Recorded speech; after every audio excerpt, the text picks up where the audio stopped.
وأطيعوا وأنفقوا خيرا لأنفسكم ومن يوق شح نفسه فأولئك هم المفلحون صدق اللہ العظیم.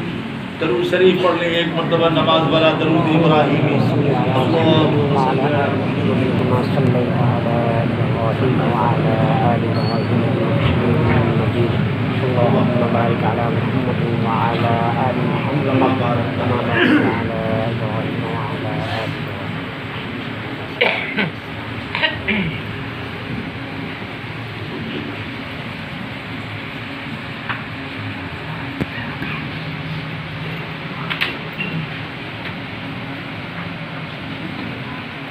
بزرگان محترم، حاضرین مجلس، یہ جس علاقے کی آج آخری مجلس ہے. کل ہماری واپسی ہے. ایک دو مختصر سے پروگرام اور بھی ہیں بھاگلپور میں، چکدریا میں، سنولی میں. وہ تھوڑے تھوڑے پروگرام ہیں. جیسے کہ ہم نے پہلے بتایا تھا، در حقیقت پروگرام کے لیے سفر نہیں ہوا تھا. ڈاکٹر حضرات کے مشورے پر راحت اور آرام کے لیے ہوا تھا. لیکن یہ بات سوچی گئی کہ بیکار مباش کچھ کیا کر خالی بیٹھنے سے بہتر ہے کہ آدمی کچھ کام میں لگ جائے. یہ تھوڑا سا وقت آپ بزرگوں کو دیا گیا کہ کچھ باتیں دین کی، سنت کی، شریعت کی، آخرت کی ہو جائیں، تاکہ یہ 6-7 مہینے جو لاک ڈاؤن کے تھے اس میں جو غفلت ہوئی ہے اس کے اندر تذکر اور تذکیر و نصیحت پیدا ہو. اور اللہ تعالیٰ کی توفیق سے آپ اور ہمیں ایک نئی زندگی ملے. اللہ کا شکر ہے، ہم نے دھنباد کا دورہ کیا اور کافی لوگ اس میں جمع ہوئے. یہاں بھی الحمدللہ دیکھ رہے ہیں مسجدوں کے حساب سے لوگ اچھے خاصے جمع ہو رہے ہیں. کیونکہ آخری دن ہے تو مجھے کچھ باتیں، 2-4 باتیں علیحدہ سے بھی کہنی ہیں. یہ مجلس جو ہوتی ہے اس کو آپ لوگ جلسے کا رنگ دینے کی کوشش مت کریں. اس کا ایک ضابطہ، ایک اصول بیان کیا گیا ہے ہمارے بڑوں نے، بزرگوں نے. اس کے خلاف ہم قبول نہیں کرتے ہیں، اس کے خلاف ہم نہیں کرتے. 1-2 جگہ ہم نے رعایت میں ایسا کیا تو اس کا نقصان ہمارے سامنے آیا. اس لیے اس کا نام ہی رکھا گیا ہے تربیت کی مجلس. تربیتی مجلس یہ جلسہ جلوس نہیں ہے. جو حضرات شریک ہوں یہ سمجھ کے کہ ہم اصلاح و تربیت کی مجلس ہے. اس میں وہ باتیں بیان کی جاتی ہیں جس سے انسان کے نفوس کی اصلاح ہو. حسد ہے، کینہ ہے، بغض ہے، کبر ہے، عداوت ہے، دشمنی ہے، جو امراض خبیثہ ہیں جن سے کوئی بھی محفوظ نہیں ہے. اللہ تعالیٰ ہی چاہتے ہیں تو ان سے نجات ملتی ہے. اور بندہ جب اس کو اپنے قلب سے نکالنے کی صحیح اور کوشش کرتا ہے اور اللہ سے دعا کرتا ہے اور اپنی اصلاح کی فکر کرتا ہے تو یہ خبیث امراض نکلتے ہیں.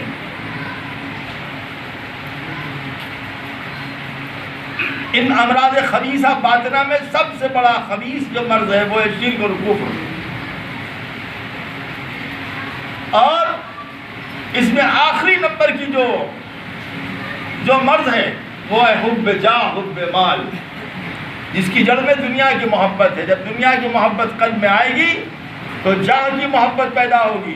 ہمارے ماننے والے خوب، چلنے والے خوب، پیچھے پیچھے چلنے والے ہو، حضرت حضور کرنے والے ہو، یہ ہے جاہ کی محبت. اور مال کی محبت، پیسہ آنا چاہیے، حلال سے آئے، حرام سے آئے، جائز سے آئے، ناجائز سے آئے. جب یہ 2 صفتیں پیدا ہوتی ہیں تو آدمی کے اندر دنیا کی محبت پیدا ہوتی ہے. حب دنیا لا دخول وقتی ہے، ہر برائی کی جڑ. اور شریعت ہم سے کچھ اور مطالبہ کرتی ہے اور طریقت ہم سے کچھ اور مطالبہ کرتی ہے.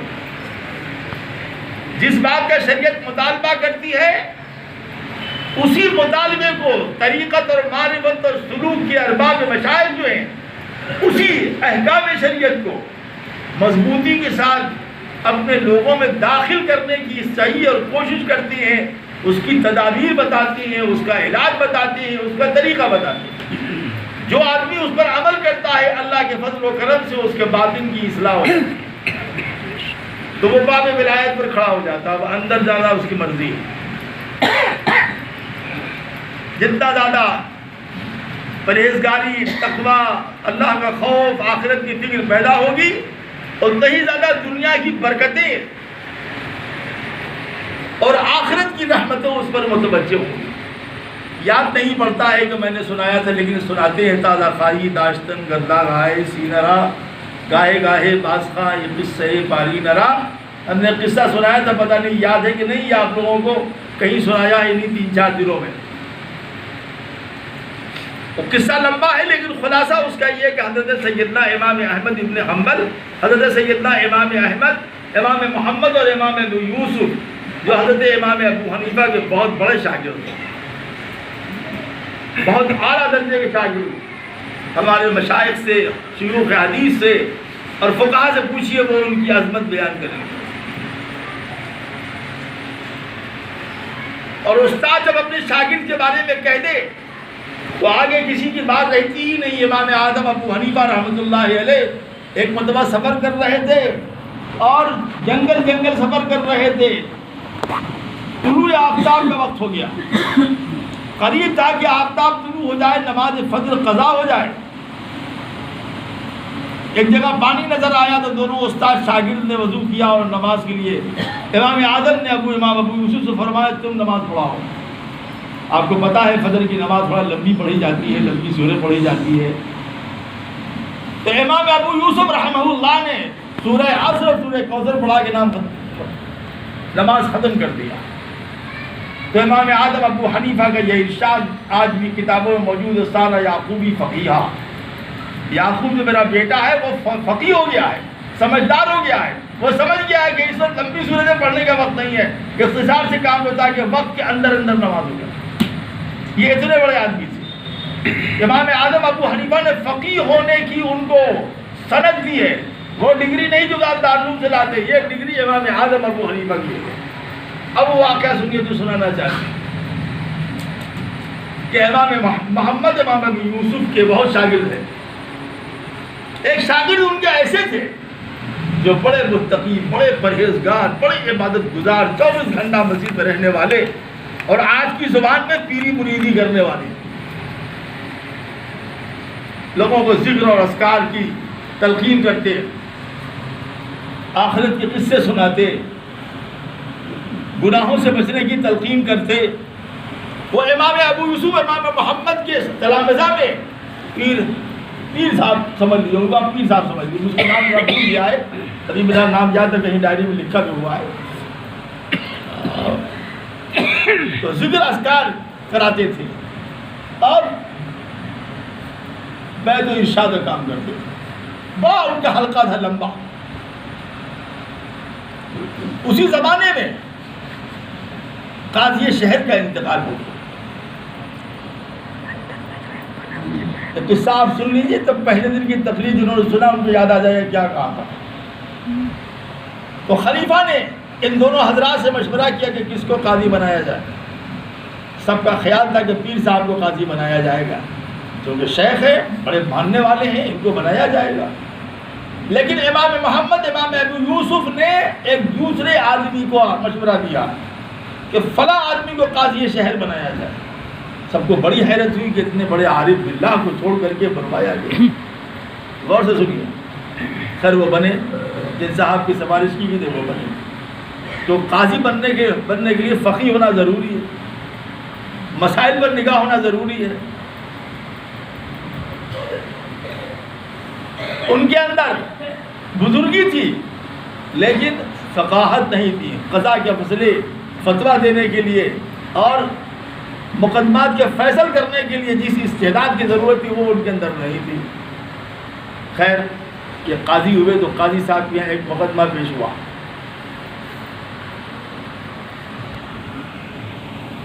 اب تو حال عجیب و غریب۔ ایک جگہ کا متعلق میں نے سنا کہ وہاں جب قاضی صاحب کا مقدمہ آتا ہے تو کہتے ہیں چائے بات پلاؤ، پان وان کھلاؤ، کوئی تحفہ وفا دو تو پھر کریں گے۔ تم تحفہ لے کر کے مدعی کے حق میں فیصلہ کرو گے یا مدعا علیہ کے حق؟ پتہ نہیں ہے تم کو؟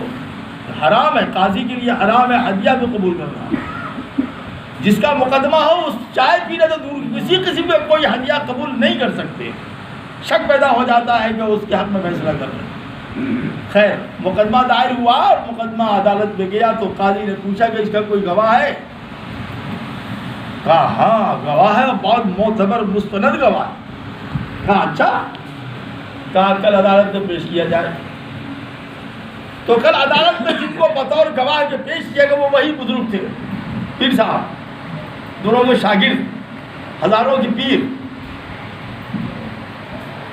گواہ پیش کیا جائے عدالت میں۔ عدالت میں ان بزرگ کو گواہی کے لیے پیش کیا گیا۔ کہا یہ آپ کے گواہ ہیں؟ کہا ہاں۔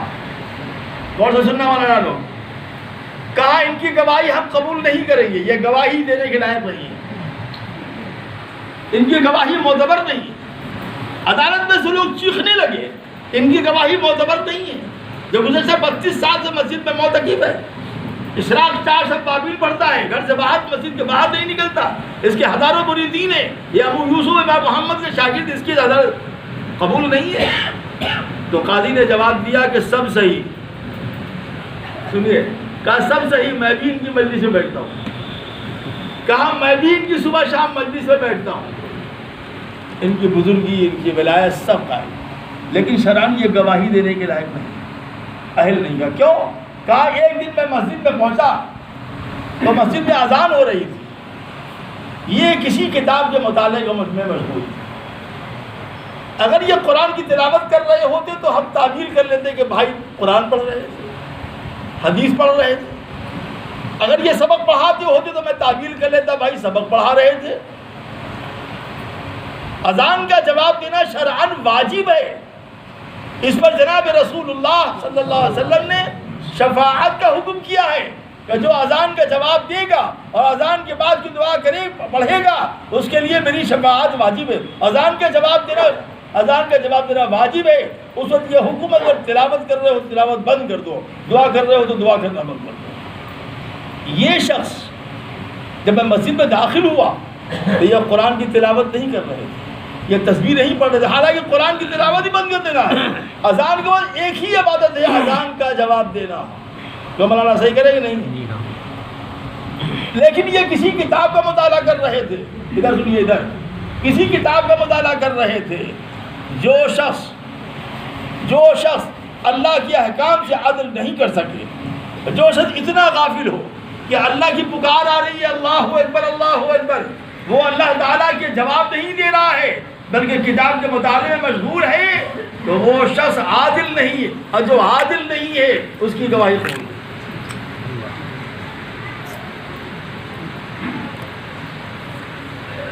مقدمہ خارج کر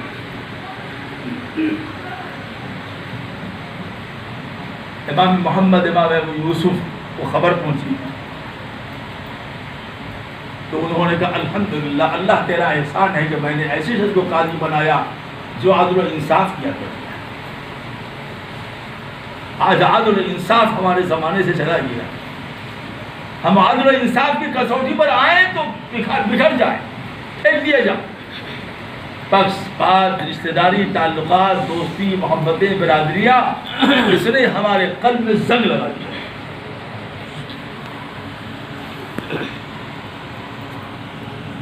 اس زمانے کے لوگ کتنے اعلیٰ اخلاق کے تھے، کیسا اونچا تقویٰ تھا ان کا۔ شام کو ان بزرگ کی مجلس ہوئی تو قاضی شہر سامنے بیٹھ ہوئے، کہا کہ آپ نے ہماری گواہی معتبر قرار نہیں دیا، کہ حضور آپ کی بزرگی مسلم ہے لیکن آپ کا عدل مسلم نہیں ہے، آپ نے اللہ کی کتاب کے ساتھ عدل نہیں۔ گواہی دینے کے لیے عادل ہونا ضروری ہے، اور اذان کا جواب نہ دینا مسجد میں موجود ہو کر یہ فتوے کے بھی خلاف ہے اور تقوی کے بھی خلاف ہے، اور جو چیز تقوی اور فتویٰ کے خلاف ہے ایسا شخص عادل نہیں ہو سکتا، اور غیر عادل کی مدد گواہی قبول۔ ان بزرگان دین کی آپ روحانی اولاد ہیں، ہماری کیا حالت ہے چل کر مسجد میں دیکھ لیجیے، کوئی بیڑی پی رہا ہے، کوئی سگریٹ پی رہا، بعضوں کو تو اللہ کا شکر ہے جیسے ہی اذان ہوئی ویسے ہی پخانا جانے لگ جاتا، ان کو پخانا لگ جاتا، سیدھے بھائی مسجد میں بیٹھے بات کر رہے ہیں۔ ابھی 15-20 دن پہلے ہم اپنے مولانا ارشد صاحب سے ملنے گئے، اپنے بھائی کو ایسا ہی اذان ہونے لگی، ہمارے ہاتھ میں تصویر تھی، میں تصویر پڑھا تھا، وہ ہمارے بھتیجے نے اذان دیا، وہ 4-5-10 دانہ باقی رہ گیا تھا، میں نے کہا اس کو پورا کر کے تو اذان کا جواب دیں۔ وہ پورا کر کے رکھ دیا تسبیح میں نے۔ جب اذان ہوئی تو انہوں نے یہ قصہ سنایا مولانا ارشد صاحب نے کہ اذان کا جواب دینا واجب ہے، تسبیح بھی نہیں پڑھ سکتے تو۔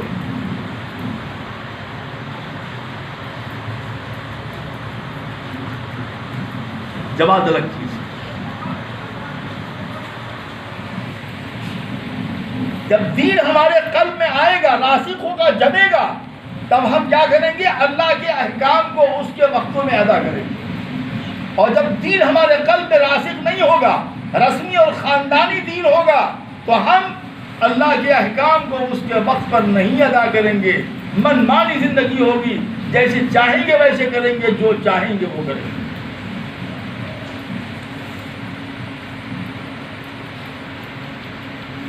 شریعت ہمیں فتوے پر لاتی ہے، طریقت ہمیں تقویٰ پر لاتی ہے۔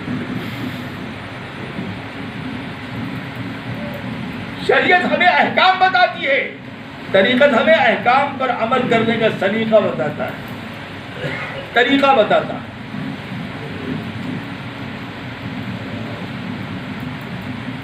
جب انسان کے اندر پرہیزگاری کے جذبات پیدا ہو جاتے ہیں تو پھر اعمال حسنہ کرنا آسان اور صفات حسنہ اس کی زندگی میں آ جاتے ہیں۔ صبر، تحمل، تقویٰ، پرہیزگاری، اللہ کی ذات پر توکل، اللہ کی ذات پر اعتماد، اللہ کی ذات پر مضبوطی اور استحکام پیدا ہوتا ہے۔ ہمارے علاقے میں ایک مولانا وقار صاحب تھے، بڑے کاشتکار آدمی، بڑے ذی علم آدمی۔ ان کا ایک مقدمہ چلا گیا ہائی کورٹ میں، تو عدالت میں پہنچے۔ جج نے پوچھا کہ آپ کا وکیل کہاں؟ کہا میری آمدنی حرام کی تھوڑی میں وکیل کو دوں گا، میں خود وکیل ہوں اپنے مقدمے میں۔ جج جو ہے وہ ڈر گیا، ارے ایک مولوی بھی وکیل ہو سکتا ہے؟ اور ایسی فاضلانہ بحث کا 1 گھنٹہ 20 منٹ سے فضل کیا کہ جج بار بار کھڑا ہو جاتا تھا۔ کہا ہم تو سوچتے تھے کہ مولویوں کے اندر اتنی عقل کہاں سے ہوگی، قانون کی جتنی معلومات ان کو ہے، اور مقدمہ جیت کیا ہے۔ علم میں وہ قوت اللہ نے رکھی ہے، اور علم کے ساتھ جب عمل کی چاشنی پیدا ہو جائے، اخلاص کی چاشنی پیدا ہو جائے، للہیت کی چاشنی پیدا ہو جائے، رضا الہی کی چاشنی پیدا ہو جائے، فکر آخرت کی چاشنی پیدا ہو جائے، تو اس علم میں نور پیدا ہوتا ہے، اس علم میں کمال پیدا ہوتا ہے، اس علم میں جمال پیدا ہوتا ہے، اس علم کے اندر استحکام آتا ہے، اس علم میں مضبوطی آتی ہے۔ آدمی اللہ کے راہ میں کھڑا ہو جاتا ہے، حالات کی پرواہ نہیں کرتا، حالات کو اپنے موافق بناتا ہے، حالات کے گرداب میں نہیں چلتا ہے۔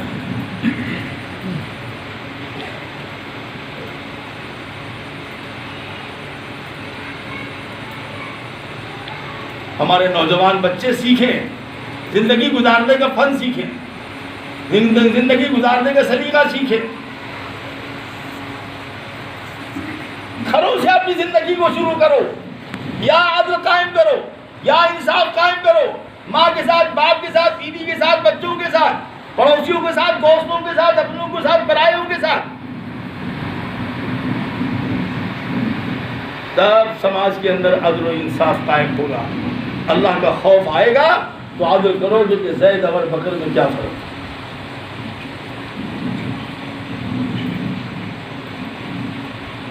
اور عدل نہیں آئے گا تو یاد رکھو جو علم تمہارے پاس ہے اس کا نام معلومات ہے۔ ایک مدرسے میں انٹرویو ہو رہا تھا مدرس کا، کہ ہمارے یو پی کا قصہ ہے، لارگت ایک جگہ ہے وہاں،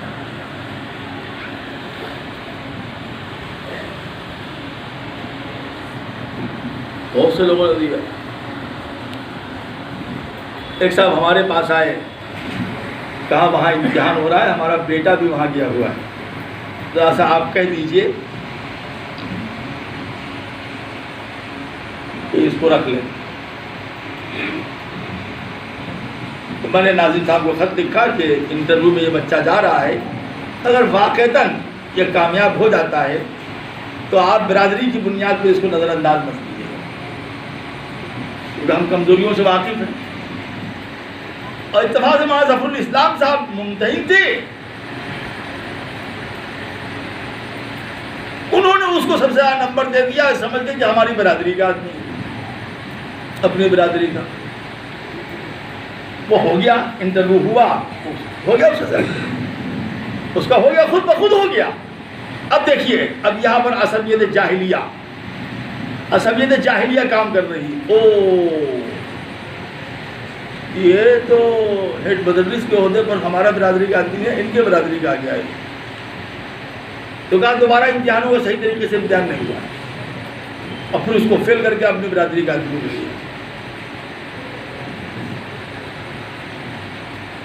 برادری کی بنیاد پر، نسب حسب کی بنیاد پر تم کسی کا حق مارو گے تو اللہ تعالیٰ تم کو ایسے عذاب میں مبتلا کر دیں گے کہ نکلنا چاہو گے تو نہیں نکل سکے.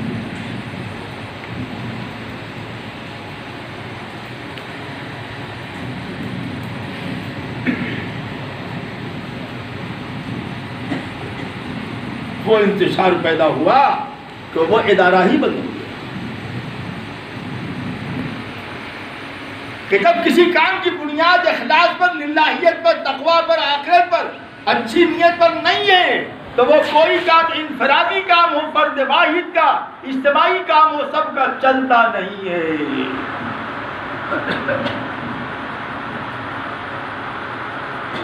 فرد واحد کی زندگی میں اگر حسن ہوگا، تحسین ہوگی، حسن نیت ہوگا تو اللہ کی نصرت آئے گی اور بڑے بڑے لوگ فیل ہو جائیں گے.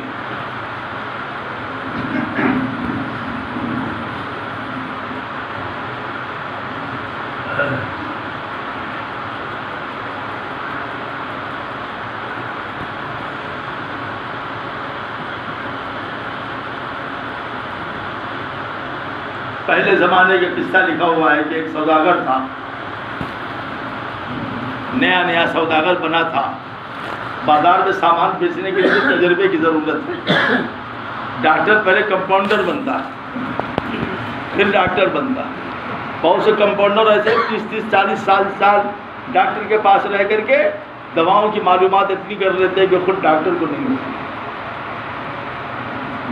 زیادہ تر ڈاکٹر اسپتال کھول کے بیٹھے ہیں، وہی ہے وہ کمپاؤنڈر بن کے انہوں نے ڈگری لے لیا. تو کافی سامان خریدا اور اس کے بعد ایک دوسرے ملک لے جا کر بیچنے کا ارادہ کیا. پانی کے جہاز میں بہت سے سوداگروں نے اپنا مال جمع کیا. پرانے سوداگر، نئے سوداگر، یہ سب جہاز میں سوار ہوئے کہ کسی مملکت میں لے جا کر کے بیچیں گے سامان. جب جہاز جو بیچ سمندر میں پہنچا تو ہچکولے کھانے لگا. تو ملاح نے کہا، کپتان نے، کہ یہ جہاز ڈوب جائے گا، سامان کو کم کیا جائے ورنہ سامان بھی جائے گا اور سامان والا بھی چلا جائے گا. سامان کم کرو. تو جتنے گھاٹ قسم کے تھے سوداگر، انہوں نے کہا کہ یہ جو سوداگر آیا ہے نیا اس کا سامان سب سے زیادہ ہے، اس کا سامان پھینک دو.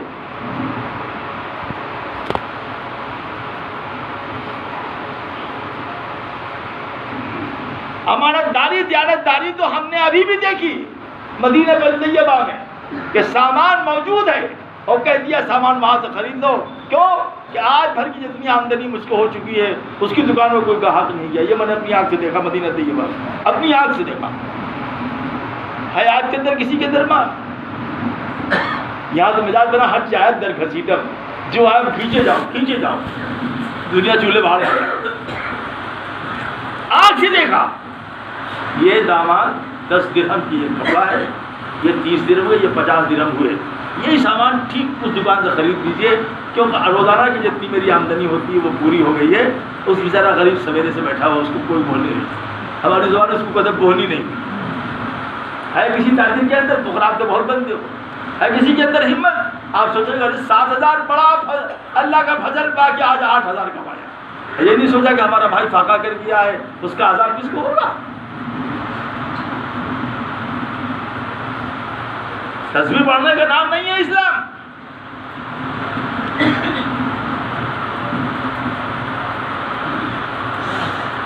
صرف لمبی نماز پڑھنے کا نام اسلام نہیں ہے. اسلام نام ہے 24 گھنٹے کے اندر اللہ اس کے رسول کے احکام پر اس طریقے سے عمل کرو کہ اس احکام کے تم عادی ہو جاؤ. ایسا پان خورے کو بغیر پان کے چین نہیں، چائے پینے والے کو چین نہیں، عادی آدمی کو اپنی عادت سے چین نہیں، ویسے اس شریعت کے اس حکم پر عمل کی تو چین نہ پڑے.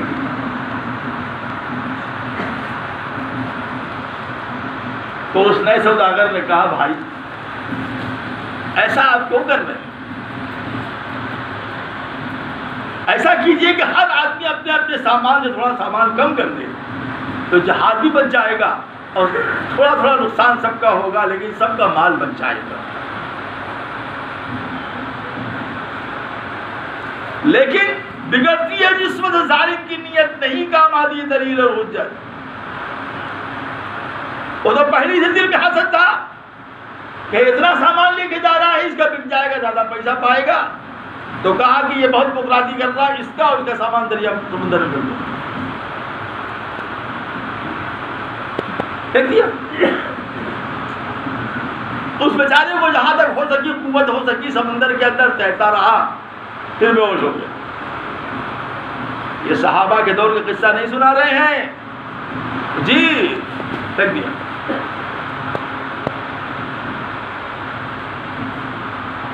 مسلمانوں تمہاری بد اعتدالی سے، تمہارے ظلم سے، تمہاری بربریت سے، تمہارے اللہ کے احکام کو روح گردانی سے، اپنی طبیعت کے تقاضے پر عمل کرنے سے بہت سے برادران وطن اسلام کے قریب آ کر کے اسلام سے دور ہو گئے.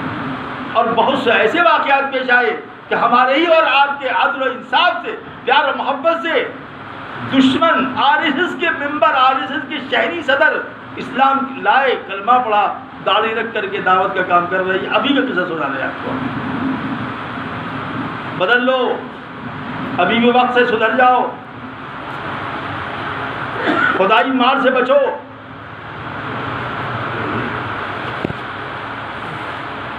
اس کو کوئی نہیں سمجھتا ہے کہ ہم خلاف شریعت کام کر رہے ہیں. وہ بے ہوش ہو گیا. جب ہوش آیا تو دیکھا کہ ہم ساحل سمندر پر پڑے ہوئے، خاص ماس ہے، کچھ ذوق و نقاہت کمزوری کم ہوئی تو آنکھ کھولی تو دیکھا، سوچنے لگا کیسے ہم پار ہوئے، سمندر پار کر کے یہاں کیسے آ گئے.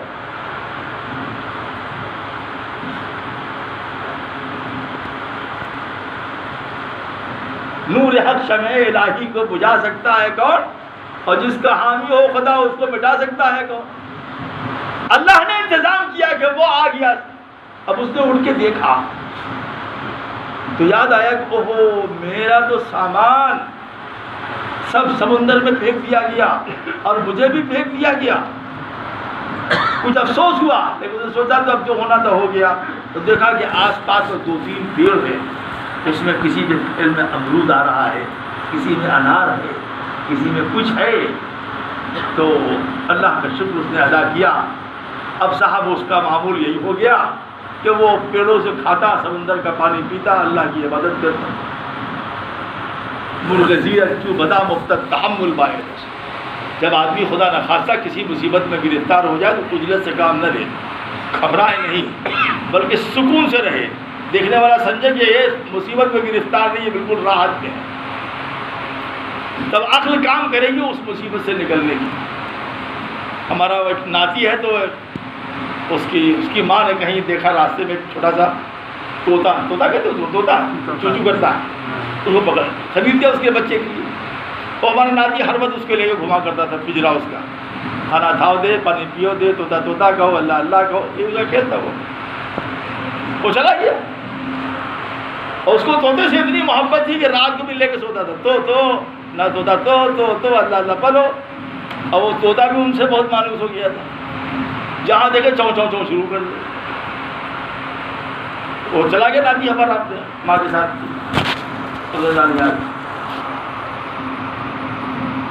دیکھنے میں وہ طوطا انتہائی شریف لیکن طوطا چشم تھا. ایک دن ہماری اہلیہ نے اس کو نکالا کہ لاؤ اس کا اندر کا کاغذ وغیرہ بدل دے. تو جیسے ہی انہوں نے کھولا وہ پھر سے اڑ گیا اور اڑ کر کے جا کے اوپر سے وہاں چاؤ چاؤ چاؤ چاؤ کر رہا ہے. یعنی تمہارے پکڑنے سے کیا ہوا، اب تو ہم آزاد ہو گئے. تو آدمی اگر کسی مصیبت میں گرفتار ہو تو تحمل سے کام لینا چاہیے. بغل خرچ چلنے لگا یہ سلسلہ. سامنے ایک چھوٹی سی جھوپڑی تھی گھاس پھوس کی, تو اگر بارش ہوتی یا ٹھنڈک ہوتی تو اس کے اندر جا کر کے آرام کرتا, اور شام کو لکڑیاں جمع کر کے آگ الاؤ جلا کر کے اس سے گرمی حاصل کرتا تھا. یہ سلسلہ چلتا رہا, اللہ کی مدد کرتا رہا, اعانت خدا سے مانگتا رہا. دور دور تک نہ آدمی نہ آدم ذات. ادو شر برانگیزت کے خیر ما درا باچت, بظاہر کوشش شر ہوتی ہے لیکن وہ خیر کے ذریعہ بن جاتی ہے. جی ایک دن ایسا ہوا کہ یہ بیچارہ ٹھنڈک کا زمانہ, مغرب کے وقت سے پہلے اس نے الاؤ جلایا اور اپنا مغرب کی نماز کی نیت باندھا. پتہ نہیں کیا ہوا کہ آگ لگ گئی, جھوپڑی جل گئی. سن لے مولوی صاحب, جھوپڑی بہت اچھا ہوا نا, بہت اچھا ہوا نہیں, بہت ہوا غلط ہو رہا. جنگل, آدمی نہ اعظم دار, کوئی معاون نہیں, مددگار نہیں. جو ایک آسرا تھا وہ آسرا بھی چلا گیا. جب سارے آسرے ختم ہو جاتے ہیں تو اللہ آسرا بنتا ہے.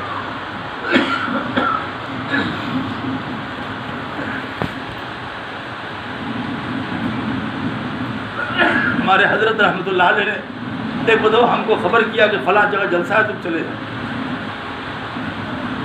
شیخ کی بات کی رد کرنے کے سواری نہیں پتہ, جان مان قربان ہے اس کے اوپر. چلے ہم ٹکٹ خریدا تو ٹرین میں پیر رکھنے کی جگہ نہیں. سنیے, بڑوں کی بات ماننے سے ملتا کیا. طبیعت کہہ رہی ہے کہ واپس ہو جاؤ, حضرت کو خط لکھے, ٹرین جگہ نہیں تھی, فلاں نہیں تھی. اندر سے کہا کہ نہیں, یہ آمد تم کو کرنا ہی. آخر کا جھولا سامنے رکھ کر کے وہ پائیدان پر کھڑے ہو گیا. اب تو ٹرین چلی, ہوا لگی تو نیند آنے لگی. ایک مرتبہ ایسا ہوا کہ بلکہ دو مرتبہ, کہ ایک مرتبہ ایک ہاتھ چھوٹ گیا, ایک مرتبہ دونوں ہاتھ چھوٹ گیا. لیکن ہم ہمت نہیں ہارے. آخرکار اسی حال میں ہم پہنچ گئے الہ آباد. تو جو لوگ لینے کے لیے آئے تھے وہ اس کو دیکھ کے کہنے لگے کہ بھوت ہو جا. تو میں نے کہا اس میں کوئی شک نہیں. خیر ہو گیا, بیان ہوا, چلے آئے. بہت حضرت کو خبر لگی, بہت کچھ ہوئے, بہت دعائیں کیا.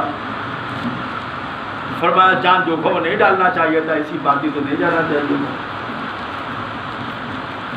تو اللہ کی مدد کب آتی ہے؟ اللہ کی مدد آتی ہے جب سارے آسرے ختم ہو جائے تو اللہ کی مدد آتی ہے. بیان ہوا, واپسی کے لیے ایک صاحب نے 750 روپے کی کار کر کے ہم کو بنارس دے دی. فَإِنَّ مَعَ الْعُسْرِ يُسْرًا إِنَّ مَعَ الْعُسْرِ يُسْرًا. اب وہ نماز پڑھ رہا تھا مغرب کی, وہ جھوپڑی جو آسرا تھی وہ آسرا ختم, وہ جھوپڑی بھی جل کے رکھ. یا اللہ, مال گیا, جان گئی, گھر گئے, بیوی بچے گئے, تو نے یہاں بھیج دیا, یہ ذرا سا آسرا جھوپڑی کا تھا, یہ جھوپڑی بھی جل گئی. اے اللہ اب کہاں جائیں اور ہم کیا کریں؟ اب کوئی آسرا ہی نہیں ہے, سہارا ہی نہیں ہے. ختم امید ہو چکی ہے کہ ہم اپنے گاؤں گھر جائیں گے. کم سے کم یہ سہارا تھا, یہ بھی آپ نے چھین لیا. رو رہا ہے, رو رہا ہے, اللہ کے ساتھ رو رہا, گھنٹوں روتا اور بے ہوش ہو گیا. جب ہوش آیا تو دیکھا کہ 8-10 آدمی اس کو اٹھا رہے, اٹھ جلدی اٹھو, جلدی اٹھو, جلدی اٹھو, جلدی اٹھو. کہا تو آدمی آدم ذات ہی 8-10 آدمی, کہا پہلے جلدی اٹھو. پکڑا اس کو, جلدی سے ہاتھ پیر ٹانگ لیا کر کے جہاز پر ڈال دیا. جہاز آگے بڑھ گیا.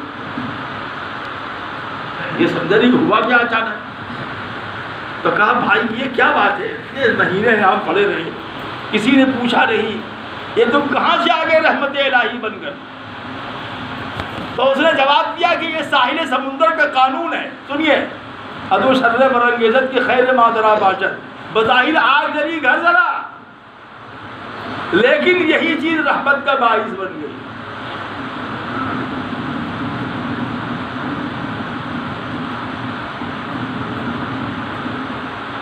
کہا اس ساحل سمندر کا قانون ہے کہ اگر کہیں پر دھواں اٹھتا ہوا ہو یا آگ کے شعلے بلند ہوتے ہو تو اس کا قانون ہے کہ کوئی مصیبت زدہ ہے وہ مصیبت کے لیے پکار رہا ہے، قانون ہے کہ جہاز کو ساحل سمندر پر لگا کر اس کی مدد کی۔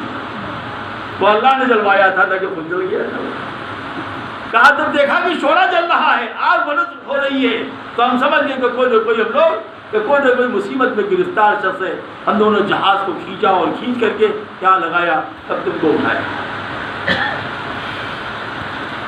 اس کو کہتے ہیں لات مار کر اوپر کرنا۔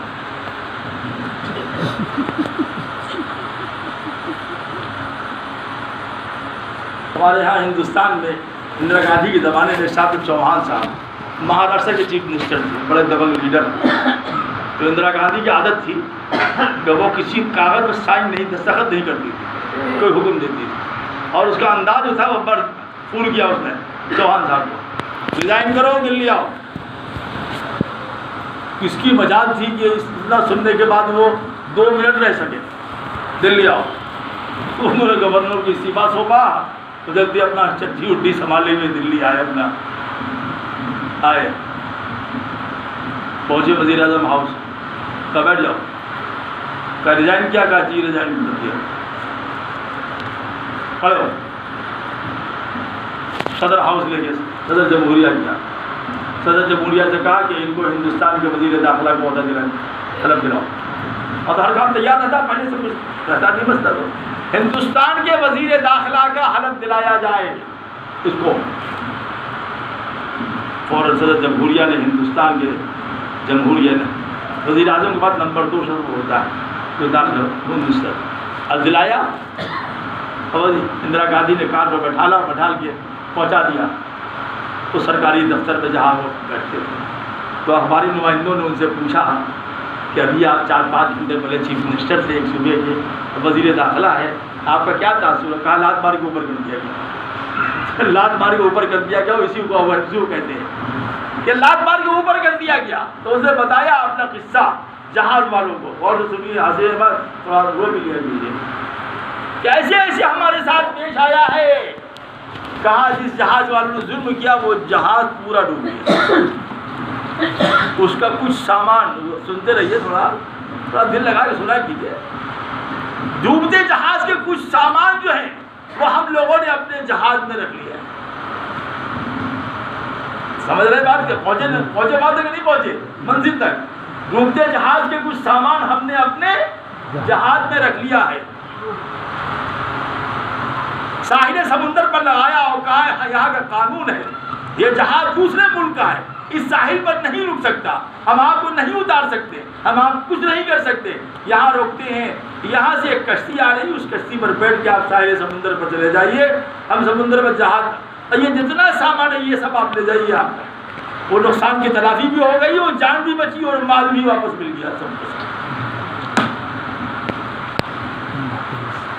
تم کسی پر ظلم کرو گے تو ظلم کی ٹہنی کبھی پھلتی نہیں، ناؤ کاغذ کی صدا چلتی نہیں، تم مٹ جاؤ گے، ظالم کا ظلم مٹ جائے گا، جابر کا جبر مٹ جائے گا، اور اللہ عدل کرنے والا ہے، اپنے مظلوم بندے کی اعانت و نصرت و مدد کرے گا۔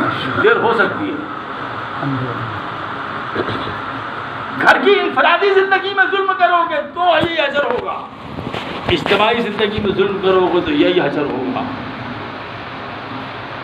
اپنے کو سدھارنے کی کوشش کیجیے، اپنے کو بنانے کی کوشش کیجیے، اپنے کو سنوارنے کی کوشش کیجیے، عیاشی میں، عیش و عشرت میں، خوش خیالی میں رہنا بند کر دیجیے۔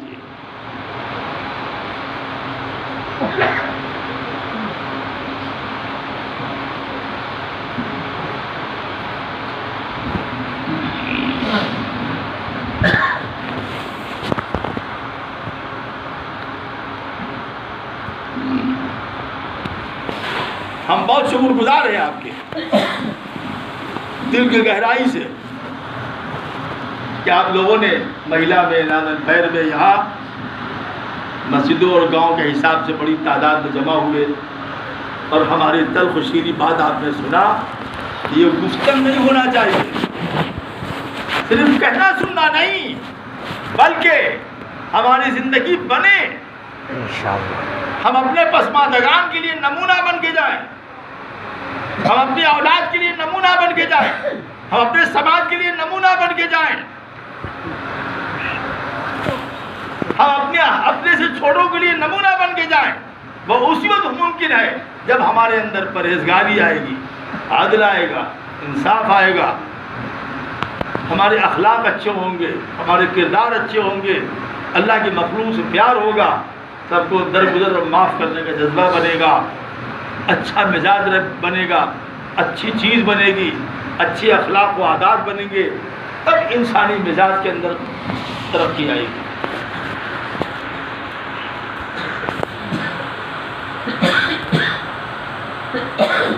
یہ تو نہیں ہوگا۔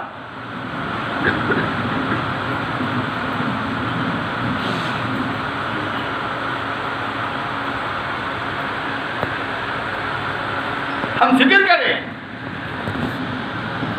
ہمارے نوجوان بچے فکر کریں کہ ہماری جوانی صحیح رخ پہ جائے، ہمارے بزرگ فکر کریں کہ زندگی میں جو ایام باقی رہ گئے وہ صحیح رخ پہ لگیں، ہماری ماں بہنیں بیٹیاں فکر کریں کہ چھاتیوں سے دودھ پلا کر اور پیٹ میں پال کے جن اولادوں کو ہم نے باہر کیا ہے وہ اولاد اللہ کے احکام سے باہر نہ ہو، شریعت کے احکام سے باہر نہ ہو۔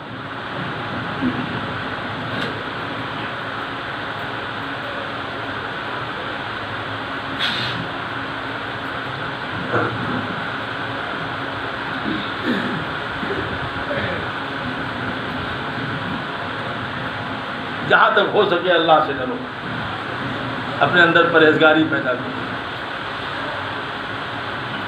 بات سنو، شریعت کی بات سنو، واسمعوا واطیعوا، بات کو دل کے کان سے سنو اور مانو۔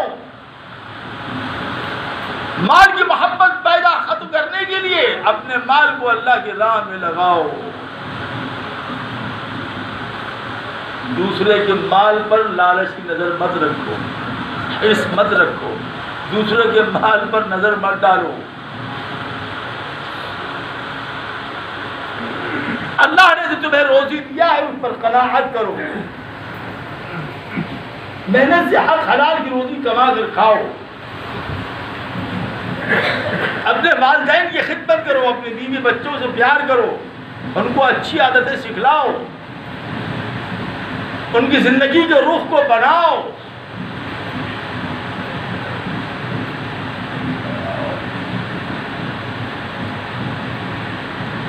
جب صحیح اسلام ہماری زندگی میں آئے گا اور صحیح ایمان ہماری زندگی میں آئے گا اور اخلاق ہماری زندگی میں آئیں گے تو اللہ کی رضا ہم کو حاصل ہوگی، زندگی ہماری گزرنا آسان ہو جائے گی۔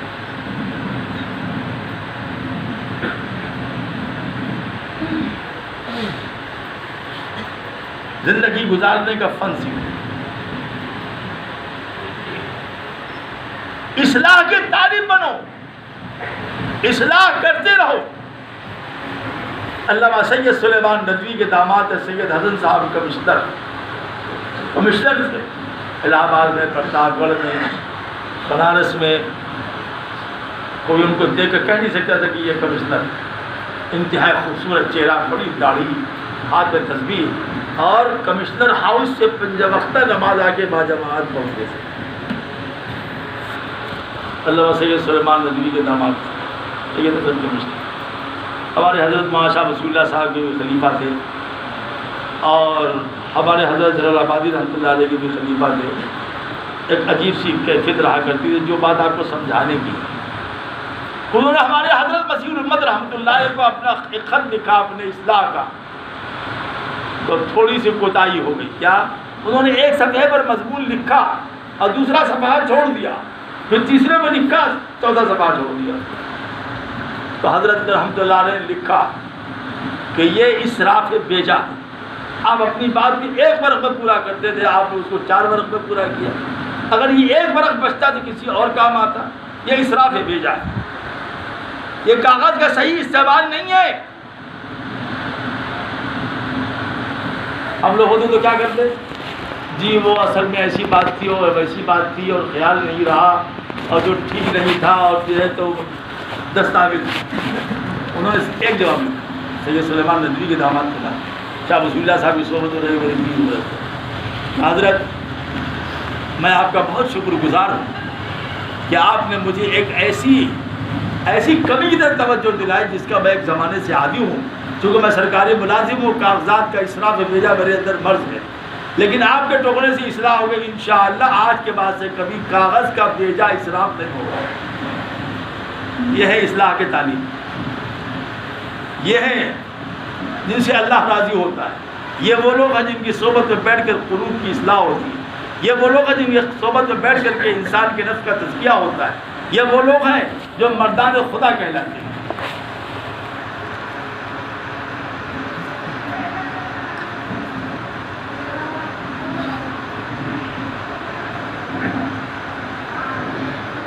یہ آج آخری نشست جو ختم ہو رہی ہے، انشاءاللہ زندگی رہی حیات رہی تو پھر ہم دیکھیں گے 10 دسمبر کے بعد وقت دیں گے. لیکن بانکا ضلع کی یہ آج آخری مجلس ہے.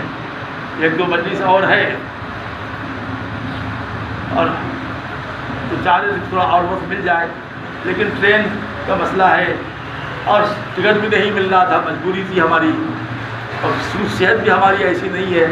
پہلے 2-3 دن بیان کر لیتے تھے، تھکتے نہیں تھے، اور تو مغرب سے ایسا تک بیان کرتے ہیں بالکل تھک کے چور ہو جاتے ہیں. یہ وہ چند باتیں ہیں جو آپ سے کہنی ہے مجھے کہ اپنی زندگی کے رخ کو سدھار لیجیے.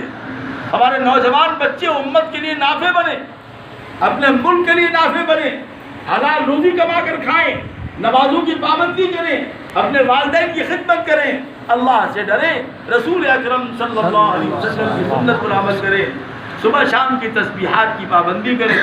ماہانہ جو ذکر کی مجالس ہوتی ہے جیسے رنسی میں ہے، کب ہے رنسی میں؟ 19 نومبر کو وہاں شریک ہو، اور علاقے میں جو پروگرام چلتے رہتے ہیں ان میں شریک ہو. اپنے ان مجالس میں شریک ہو کر اپنے قلوب کی اصلاح کریں. یہ مت دیکھیں کہ مجلس میں آیا ہوا کون ہے، یہ دیکھیے کہ مجلس میں کہا کیا جا رہا ہے. ہم جلال آباد میں پڑھتے تھے تو ایک بری عادت ہمارے اندر پہلے ہی سے تھی، لیکن تہذیب کے دائرے میں تھی. وہ پان کھانے کی عادت، کیونکہ پائریا کا مریض تھے تو الہ آبادی میں ڈاکٹر نے بتایا تو ہم پان کھاتے تھے، لیکن تہذیب کے اندر چپ کے کھاتے تھے. مغرب بعد عشاء کے بعد درسگاہ میں بیٹھتے تھے تو کسی کو پتہ نہیں چلتا تھا کہ دانت کی حال ہے، تو وہاں بھی کھاتے تھے. مغرب کی نماز پڑھنے کے بعد جاتے تھے، پان لے کے آتے تھے، عشاء کے بعد کھانا کھاتے تھے، کھا لیتے. تو جس دکان سے لاتے تھے وہ ہمارے مدرسہ مفتاح العلوم کی عمارت کے ایک حصے میں بالکل قریبی میں وہ دکان تھی، اور وہ غیر مسلم تھا، پنڈت. دیکھیے جب ہوا چلتی ہے تو سب کو لگتی ہے، جب خوشبو پھیلتی ہے تو سب کو لگتی. غیر مسلم تھا لیکن ہمارے حضرت سے اتنا متاثر تھا، اس نے وہ بات کہی جو پیر طریقت کہا کرتا ہے. 1 دن دیکھا، 2 دن دیکھا، 3 دن دیکھا، تو اس نے کہا کہ بیٹا یہ آپ پان لینے کے لیے آئے ہیں تو حضرت جی سے پوچھ کے آئے ہیں. اس زمانے میں طلبہ بھی یہ بات جھوٹ بولا کرتے ہیں. انہوں نے کہا کہ نہیں. تو کہا آپ کو مدرسے کا قانون کا علم، ہم 40 سال سے یہاں پر ہیں، ہم کو مدرسے کے تمام قانون کا علم ہے. مغرب کے بعد طلبہ کو باہر نکلنا منع ہے، آپ کیسے آئیں؟ دوسری بات ہے کہ مسجد کے حدود، مدرسے کے حدود میں پان کھانا بھی منع ہے. اب لوگوں کو ہدایت ہے کہ طلبہ کو پان خرید کر نہ دیں. تو ہم بہت شرمندہ ہوئے، امید بھی نہیں تھی کہ اگر مسلم یہ نصیحت کرے گا. تو اس نے کہا کہ یہ منمانی کرنے کا مزاج ہے، ایسا لگتا ہے آپ کو منمانی کرنے کا مزاج ہے، اور پانی ہی لینا تھا تو آپ اصل بات کریں تو مغرب بات کیوں آئے؟ منمانی کرنے کے مزاج ہے، یہ کبر کی علامت. دیکھیے وہ کہہ رہا ہوں حباب، اسی نے وہ شعر سنا تھا، میں نے سب سے پہلے اسی سنا. حباب پیر کو دیکھو گو وہ کیسے سر اٹھاتا ہے، تکبر وہ بری شے ہے جو فوراً سر جھکاتا ہے. اسی نے شعر سنا تھا. تو پان سیا چھوڑ کے اب چلے آئے.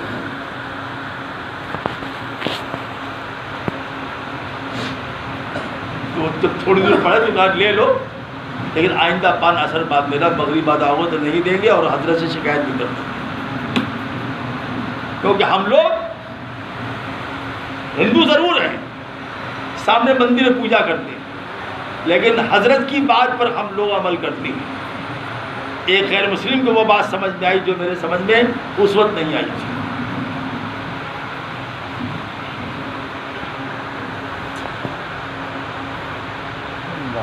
نصیحت حاصل کرنا چاہے تو آدمی سب سے نصیحت حاصل کر سکتا ہے، اور نہ چاہے تو بیت اللہ جا کر کے بھی واپس آ جاتا ہے۔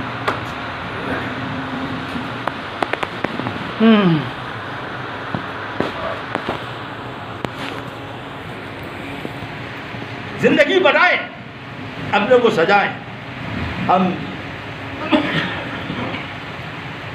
آپ تمام حضرات کے، مہیلا کے تمام حضرات کے، وہاں کے امام صاحب کے، اور جن صاحب کو کمرے میں مکان ہے ان کے، مولوی اختر صاحب کے، ہم مولانا ہاشم صاحب کے، مولوی مظہر صاحب کے، ہم مولوی عبد الرحمن صلی اللہ علیہ کے، اور ناندن پیر اور رین گاؤں اور مہیلا کے تمام لوگوں کا تہہ دل سے شکریہ ادا کرتے ہیں کہ انہوں نے ہمیں بہت پیار دیا، محبت دیا، ہماری بات کو سنا اور ہمارے ساتھ بہت پیار سے محبت سے آئے۔ اللہ تعالیٰ ان لوگوں کو جزائے خیر عطا فرمائے، اور جو بات کہی گی ان کو سچے دل سے عمل کی توفیق عطا فرمائے۔ پیارے دوستوں، بزرگوں، صحت خراب رہتی ہے اور طرح طرح کی تکالیف میں مبتلا ہے۔ ابھی بھی دیکھیے ہاتھ کی تکلیف ہے، گلے کی تکلیف ہے، پیر میں مسلسل تکلیف ہے، لیکن اللہ کے دین کی خدمت اور اللہ کی مخلوق کی خدمت کا ایک جذبہ بچپن سے ودیت کیا گیا ہے۔ وہ چیز ہمیں مجبور کرتی ہے کہ ہم دیہاتوں کا دورہ کریں، ہم اللہ کی مخلوق تک پہنچے، پیار و محبت سے ان کو دین کی بات سمجھائیں، تحدیداً بھی اور تنبیہاً بھی اور اصلاح بھی۔ کہ وہ جذبہ ہے جو ہم کو دیہات لے کر کے جاتا ہے۔ ہم شہروں کو ترجیح نہیں دیتے، ہم دیہاتوں کو ترجیح دیتے ہیں، کیونکہ ہم سمجھتے ہیں کہ زیادہ اصلاح کی یہاں ضرورت ہے۔ شہریوں کے پاس مواقع ہیں، دیہات کے لوگوں کے پاس مواقع ہیں۔ اور اسی کے ساتھ یہ اعلان کیا جاتا ہے کہ گوڈا ضلع کے ذمہ دار بنائے گئے ہیں مولوی ہاشم صاحب، مولوی مظہر اور ماسٹر نثار صاحب۔ باغا ضلع کے ذمہ دار بنائے گئے ہیں مولوی اختر صاحب مہیلا اور مولوی عبد الرحمن تنویر۔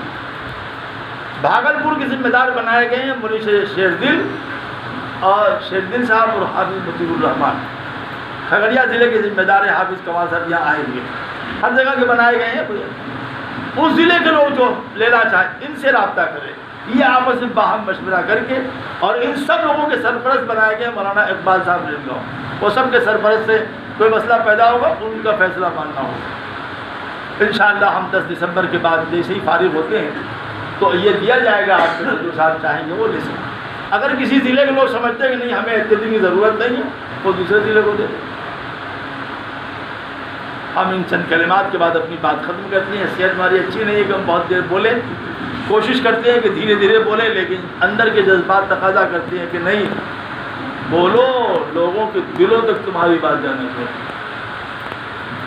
اللہ تعالیٰ سے دعا ہے کہ اللہ تعالیٰ ہمیں آپ کو اچھی نیت، اچھا عمل، اخلاص اور نصیب فرمائے۔ تمام حضرات چاروں طرف بیٹھ جائیں، ذکر ہوگی۔